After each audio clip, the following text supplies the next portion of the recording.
Vous avez ici le casque symbolique des armées allemandes, c'est-à-dire le casque à pointe. Là, il s'agit d'un casque prussien, car c'est l'aigle de Prusse. Ici, eh bien, c'est quelque chose qui va vous rappeler un régiment, le seul régiment du 13e corps qui existe encore, donc c'est le 92e régiment d'infanterie, et c'est un képi avec le casoar. Il y a aussi des objets symboliques, bien sûr, le tambour de la mobilisation, le clairon de la mobilisation, des objets récupérés par les soldats, des soldats auvergnats d'ailleurs.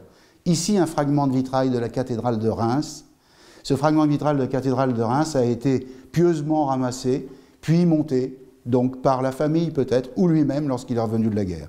Et puis nous avons ici des objets fabriqués par les soldats dans les tranchées, ce petit puits, des petits objets qui étaient faciles à fabriquer à partir de ce qu'ils avaient, c'est-à-dire des douilles d'obus, mais ici quelque chose d'assez exceptionnel, une croix sur un fragment de cloche. Et bien cette cloche, c'est la cloche d'un village de Verdun, de la bataille de Verdun, et c'est la seule chose qui reste du village d'origine. Ici, un supplément, les dépêches, 3 octobre 1914, avec un supplément du Moniteur d'Issoire, car à l'époque, donc, il y avait des journaux un peu partout, et puis un lance-fusée qui rappelle évidemment que la guerre sera d'abord une guerre de mouvement, puis progressivement une guerre de tranchées, et ceci pendant 4 ans.